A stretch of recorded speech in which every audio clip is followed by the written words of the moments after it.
주실 것을 간절히 바라며 우리 주 예수 그리스도의 이름으로 감사하며 기도드립니다. 아멘. 네, 오늘 우리에게 주시는 하나님의 말씀입니다. 오늘 말씀은요, 소명에 관한 그런 말씀으로 그렇게 볼 수 있습니다. 그러니까 하나님이 우리를 부르시고 자녀 삼아 주신 그런 목적이 무엇인지에 관한 그런 말씀이고, 아마 이 자리에 계시는 좀 청년분들에게는 좀 많이 해당할 것 같아요. 여러분이 앞으로 진로를 결정함에 있어서 내가 어떻게 살아가야 될 것인가, 무엇을 위해 살아가야 될 것인가, 그런 것에 대해서 하나님이 여러분 각 사람에게 들려주시는 그런 말씀이 있으리라 그렇게 믿습니다.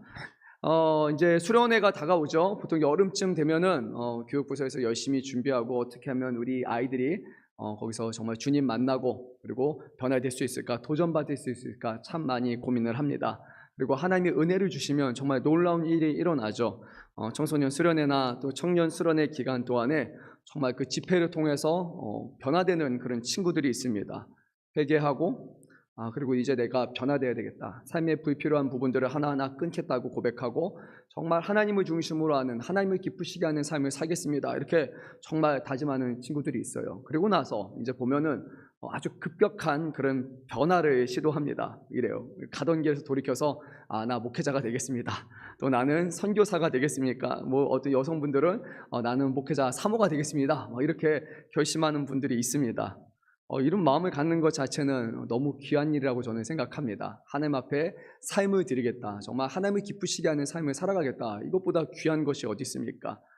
그런데 이제 그때 우리가 잘 분별을 해야 됩니다. 이런 주시는 마음이 정말 하나님이 주시는 그런 마음인지, 아니면 내가 순간에 뭔가 이렇게 감동을 받았는데 뭔가 엄청난 거를 드려야 될 것 같고 뭔가 이렇게 해야 될 것 같은 그런 마음의 그런 부담이나 이런 걸로 인해서 간혹 그렇게 하나님 앞에 자기가 할 수 없는 것들을 이렇게 하는 경우가 있습니다.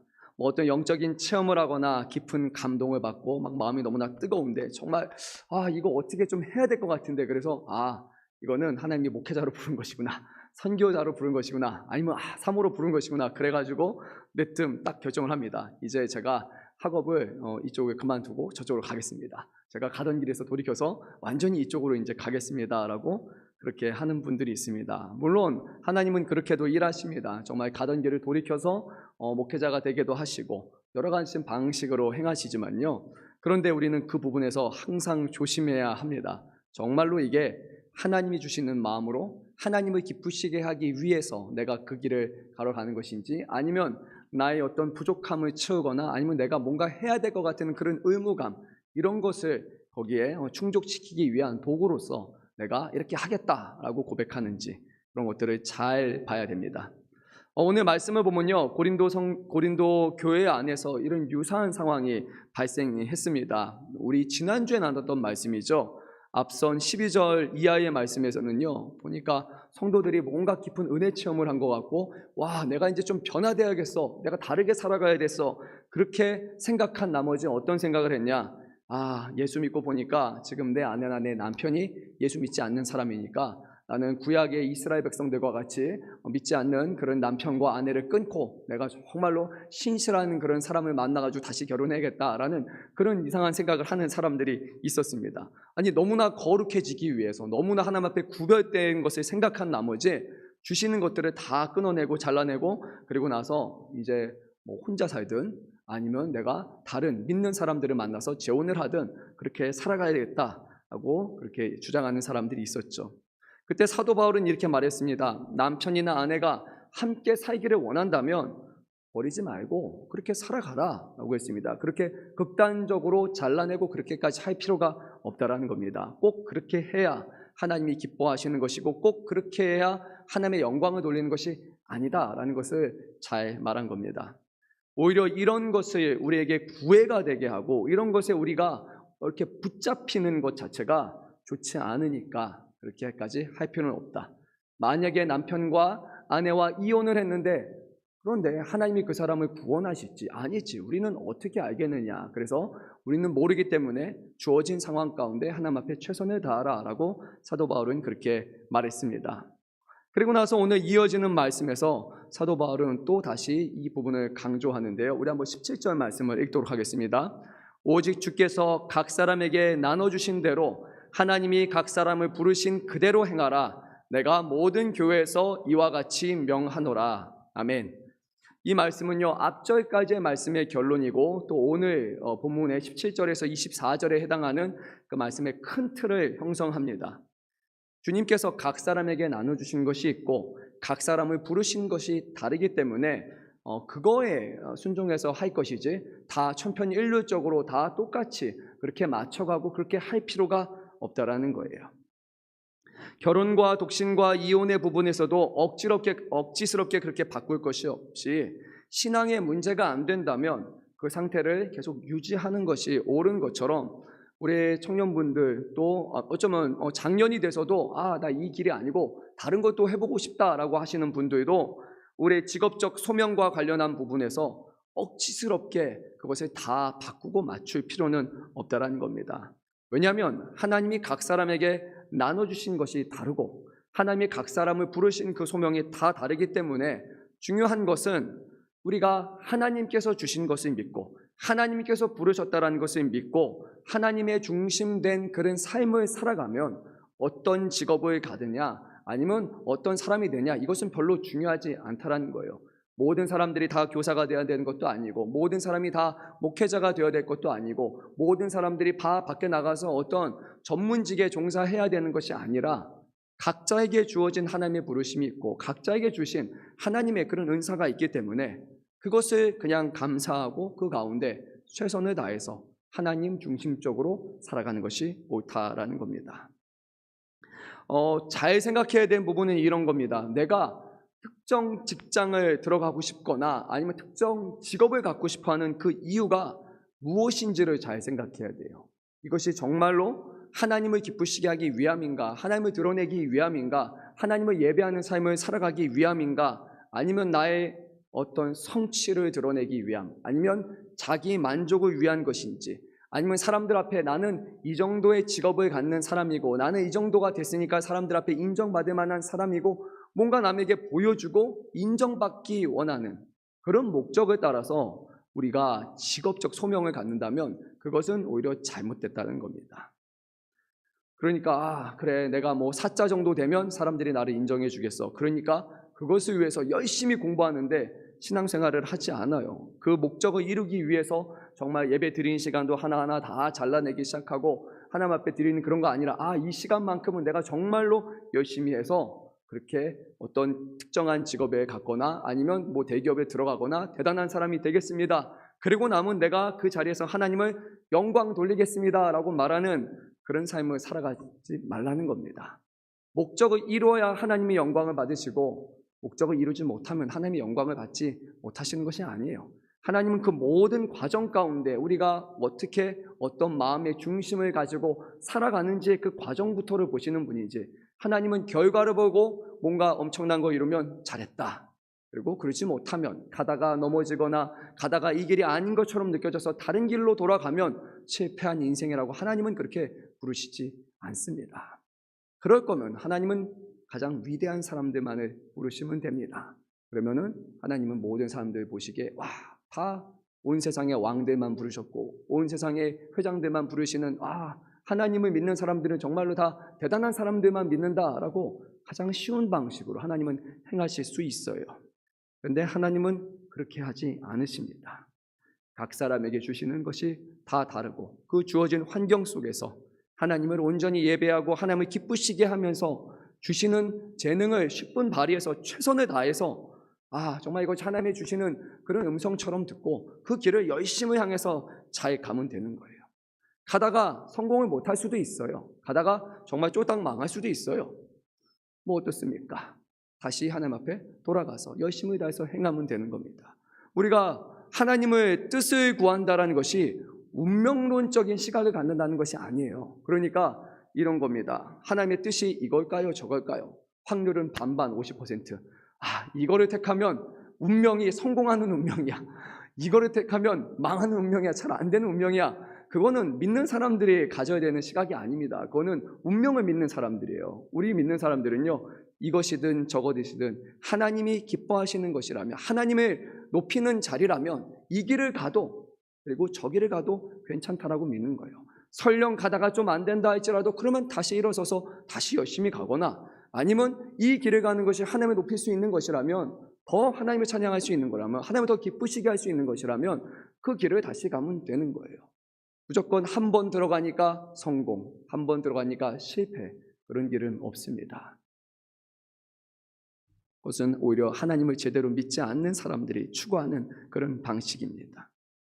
하나님의 뜻을 우리는 어떻게 알 수 있습니까? 여러분, 하나님의 뜻을 분별할 수 있는 방법 아시는 분 계십니까?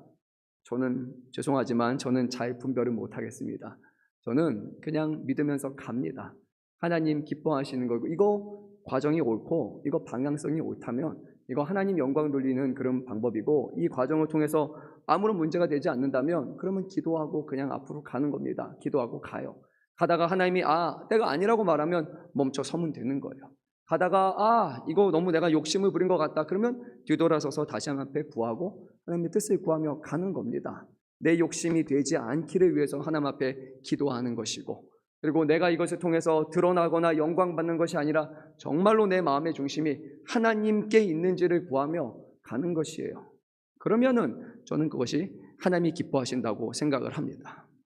하나님의 뜻에 반대되면요, 하나님은 가다가 한 대 치셔서 나중에 돌아오게도 하십니다. 하나님의 사랑하는 자녀들에게는 징계하십니다. 저는 저의 인생을 통해서 그것을 너무나 많이 봤습니다. 그런데요, 돌아서 생각해 보면 그 과정이 절대 헛된 과정이 아니었어요. 실패하는 과정도 아니고 시간 낭비가 결코 아니었어요. 저는 처음에는 시간 낭비라고 생각했지만 지금 와서는 그때 그런 경험들과 그때 그런 사건이 있었기 때문에 내가 또다시 그 길로 가지 않고 다시 하나님을 바라보며 갈 수 있구나 하고 저에게 주는 어떤 하나의 그런 경험이고 그런 체험으로 저는 그렇게 믿습니다. 하나님이 기뻐하시는 길을 잘 갔다면 잘한 겁니다. 중요한 것은 하나님이 기뻐하시는 것처럼 보인다 할지라도, 하나님이 기뻐하시는 뜻이라 할지라도 우리가 그곳에서 마음을 잃어버리거나 우리의 마음의 중심이 흔들린다면 그 제대로 된 길에서도 우리는 방황하고 또 우리 자신을 높이며 살아갈 수 있습니다. 그래서 정해진 정확한 방법이 중요한 것이 아니라 그 인생 여정을 계속해서 하나님 붙들고 바라보며 살아가느냐 아니냐가 더 중요한 것이에요. 고린도 교회 상황을 우리 한번 볼까요? 21절에서 22절 말씀 한 목소리로 한번 읽도록 하겠습니다. 내가 종으로 있을 때 부르심을 받았느냐? 염려하지 말라. 그러나 내가 자유롭게 될 수 있거든 그것을 이용하라. 주 안에서 부르심을 받은 자는 종이라도 주께 속한 자유인이요 또 그와 같이 자유인으로 있을 부르심을 받은 자들은 그리스도의 종이니라. 무슨 말씀이냐면요, 여기에 두 부류의 사람이 있습니다. 한 사람은 노예예요. 예수님을 믿는 노예. 또 한 사람은 예수님을 믿는 자유인이에요. 둘은 차이가 극과 극이잖아요. 한 사람은 자유인, 한 사람은 매여있는 노예예요. 사도 바울은 지금은 노예이지만 만약에 너가 처한 상황이, 당신이 처한 상황이 자유인이 될 수 있는 상황이라면 그러면 그렇게 하라는 겁니다. 그런데 그것에 너무 목매일 필요는 없다라는 거예요. 내가 자유인이 되기 위한 것을 목표로 해서 그 과정에서 잘못된 것을 하거나 하나님이 기뻐하지 않는 일을 하거나 하나님께 영광이 되지 않는 것, 목적을 이루기 위해서 자유인이라는 것을 이미 정해놓고 하나님의 뜻에 어긋나는 잘못된 것을 할 필요가 없다라는 거예요. 왜냐하면 22절 말씀처럼 주 안에서 부르심을 받은 자는 종이라도 주께 속한 자유인이기 때문이다 하고 말씀하셨어요. 이런 신분 상승을 위해서 할 수 있는 것 이상으로 범법하면서 무리하면서까지 자유인이 되려고 하다가 오히려 삶에 문제가 생긴다면 그렇게까지 할 이유가 전혀 없다는 겁니다. 육신의 신분상으로는 노예라 할지라도 그리스도 안에서 받은 영적이고 영원한 신분은 자유인이기 때문에 자꾸 사람들 눈에 보이는 육신의 신분을 위해서 살아갈 필요는 전혀 없다는 거예요. 또 반대로 이렇게 말합니다. 육신의 신분은 자유인이라 할지라도 우리는 하나님 앞에 부르심 받은 사람이라면 그 사람은 영적으로는 그리스도 안에 종이라는 겁니다. 그러니까요, 중요한 것은 지금 내가 육적으로 자유이냐 노예이냐 그런 것이 중요한 것이 아닙니다. 우리를 부르신 분이 누구이신지를 알고 그리고 우리의 삶을 하나님 앞에 거룩한 산제사로 드리며 주님을 섬기며 살아가는 것이 중요한 것이에요. 자유인 그리고 노예 그것이 중요한 것이 아닙니다. 하지만 할 수 있으면, 상황이 할 수 있다면 열심을 다해서 최선을 다해서 자유인이 되도록 하라. 왜냐하면 자유인이 되면 하나님을 섬기기가 훨씬 더 수월하기 때문입니다. 종들은 매여 있기 때문에 예배 드리는 것도 더 어려울 것이고, 주인이 부르면 제한이 많기 때문에, 그렇기 때문에 하라는 겁니다. 그러니까 저는 이 말씀을요, 우리 청년들, 우리 젊은 사람들의 삶 가운데 연결시키면 이렇게 볼 수 있어요. 여러분이 지금 어떤 직장을 놓고 기도하고 있는데 너무 좋아요. 들어가면 주일 성수 다 할 수 있어요. 온전히 하나님을 예배할 수 있어요. 정말 교회 생활하는데 너무나 좋은 환경이에요. 그러면 거기다가 보니까 괜찮아요. 뭐 대우도 괜찮고 급여도 괜찮아요. 복지도 좋아요. 뭐 너무 좋은 직장이에요. 그렇게 좋은 직장이라면 열심히 최선을 다해서 들어가도록 하세요. 괜찮습니다. 하지만 그것을 함에 있어서 하나님과의 관계에 문제가 생기거나 단절이 생기거나 하나님 앞에 기도하는 것을 게을리하거나 예배드린 것을 게을리하면서 하면 그것은 오히려 얻는 게 아니라 잃는 겁니다. 전문 직종에서 일하고 싶다. 열심히 노력하세요. 근데 안 돼도 괜찮습니다. 안 된다고 해서 하나님이 너는 내 자녀가 아니야. 내가 너에게 실망했다라고 그렇게 말씀하지 않기 때문입니다. 그리스도 안에서는 여전히 자유인이기 때문이에요. 어떤 분들은 꼭 세상에서 잘 돼야 하나님께 영광을 돌리는 것처럼 생각합니다. 그렇지 않습니다. 실제로는 잘 안 됐을 때 하나님의 영광을 돌리는 경우가 더 많이 있습니다. 우리가 고난과 역경 속에서도 우리의 마음을 잃어버리지 않고 하나님 앞에 감사하는 그런 고백을 통해서 하나님을 믿지 않는 사람들에게 하나님의 살아계심을 더 많이 증거하시기 때문이에요. 감옥에 사로잡혀서 하나님을 찬양하고 하나님 앞에 기도하는 사람들을 통해 하나님은 놀라운 역사를 이뤄주시며, 사자굴에 들어가서 실패한 인생처럼 보였지만 그 가운데서도 하나님을 의지하며 믿음으로 살아갔던 다니엘을 구원하셨고, 그리고 사드락 메삭 아벳느고와 같이 풀무불 안에 들어가서 인생이 끝난 것처럼 여겼지만 믿음을 지키는 사람, 하나님을 택한 사람에게는 하나님 그것을 함께 하셔서 지켜주신 것, 이것이 성경이 우리에게 증거하고 있는 것입니다. 잘 돼야 잘 되는 것이 아니라 잘 되지 않아도 하나님을 의지하고 바라보며 살아가면 그것이야말로 잘 되는 인생이고 복 받는 인생이에요. 하나님은 이사야 선지자를 통해서 이렇게 말씀하셨습니다. 이사야 43장 21절 말씀이죠. 이 백성은 내가 나를 위하여 지었나니 나를 찬송하게 하려 함이니라. 다시 한번 제가 읽겠습니다. 이 백성은 내가 나를 위하여 지었나니 나를 찬송하게 하려 함이니라. 우리를 지으신 목적이, 우리도 주 안에서 새로운 피조물이 되게 하신 이유가, 여러분을 지금 이 자리로 불러 모으신 이유는 한 가지예요. 하나님을 찬송하게 하기 위함입니다. 그거 잘하고 있다면 잘하신 거예요. 그럼 하나님이 칭찬받는 인생이에요. 하지만 하나님을 찬양하지 못하고 있다면, 하나님을 높이지 못하고 있다면, 그러면 그것은 하나님 앞에 부끄러움 받아야 되는 그런 인생입니다. 다 목회자가 되어야 하나님이 기뻐하시는 것이 아니에요. 오히려 하나님 앞에서 온전하게 자신을 드리지 않는 목회자는 하나님 앞에 그 누구보다 크게 책망을 받습니다. 평신도라 할지라도, 특별한 직분이 없다 할지라도 하나님 앞에 열심을 다해서 삶을 드리고, 그리고 하나님을 예배하고 높이며 살아가는 그 성도가 세상에 가장 뛰어난, 사람들이 인정받는 목회자보다 하나님 보시기에는 더 좋은 사람일 수도 있어요. 뭐 아닐 수도 있지만 그 마음의 중심을 봤을 때 세상의 기준으로 정말 성공한 목회자인 것 같은데 그 마음의 중심이 하나님을 향하고 있지 않다면, 그러면 하나님 보시기에는 가짜 목회자고, 그리고 실패한 목회자예요.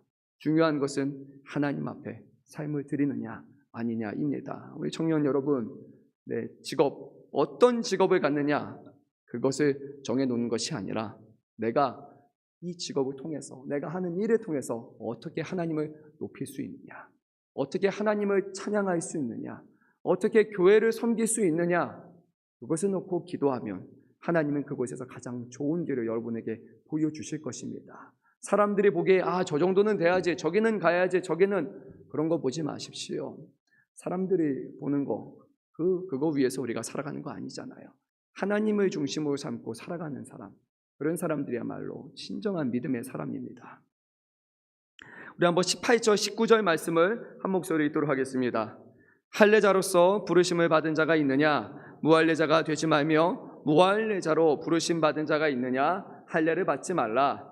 할례 받는 것도 아무것도 아니요 할례 받지 아니한 것도 아무것도 아니로되 오직 하나님의 계명을 지킬 따름이니라. 아멘. 말씀이 좀 헷갈립니다. 말씀이 묵상하면서 생각해 보니까 무슨 말이냐? 할례를 받아야 되냐? 할례를 받지 말아야 되냐? 라는 말씀인데요. 이 말씀은 이런 의미인 것 같습니다. 고린도 교회 안에 보통 두 부류의 사람들이 있습니다. 초대교회 안에는 두 파가 있어요. 처음에는 유대인이었던 사람, 하지만 유대인에서 이제 개종한 사람들이 있고, 그리고 처음부터 이방인인 사람이 있어요. 처음부터 그냥 복음을 들었고 구원받은 사람이 있는가 하면 유대인 신앙, 하나님 여호와 하나님을 섬기다가 중간에 복음을 들어서 교회 안에 들어온 그런 사람이 있는 거예요. 근데 그 안에서 둘이 살아가는 방식이 좀 다릅니다. 왜냐하면 할례 받은 사람, 그 사람은 처음에 유대인이었던 사람은 하나님의 율법을 지키며 그 율법을 기준으로 하며 살아가는 사람이에요. 그러니까 그 사람에게 있어서는 율법이라는 것이 상당히 중요한 거예요. 그런데 또 반대로 무할례자의 입장에서는, 이방인의 입장에서는 율법은 한 번도 들어본 적이 없어요. 한 번도 그것을 지켜본 적이 없어요. 그러니까 이 둘 가운데 같은 교회 안에서도 마찰이 생겨날 수밖에 없어요. 무엇이 맞느냐? 율법을 지키는 것이 맞는 것이냐, 아니면 율법을 버리는 것이 맞는 것이냐, 이걸로 인해서 오히려 다툼이 발생할 수 있다는 거예요. 사도 바울은 버릴 필요도 없고 억지로 쫓아갈 필요도 없다고 그렇게 말합니다. 중요한 것은 율법 자체를 지키는 것이 아니라, 중요한 것은 율법 자체를 버리는 것이 아니라 하나님의 계명을, 하나님의 말씀을 지키며 살아가는 것, 그리고 하나님의 말씀에 순종하며 살아가는 것, 그것이 중요하다고 말씀하고 있습니다. 유대인이어서 아니 이방인이어서 그런 차이는 존재하지 않습니다. 하나님의 말씀으로 살아가는 사람만이 하나님이 기뻐하시고 인정하는 사람이라는 겁니다. 저는 이 말씀 보면서 이렇게 생각해 봤어요. 적합한 예인지는 모르겠지만 교회 안에는 믿는 신앙의 부모 안에서 자라난 그런 자녀들이 있어요. 그 친구들은 유아 세례를 받고 그러고 나서 이제 나이가 되면 입교를 합니다.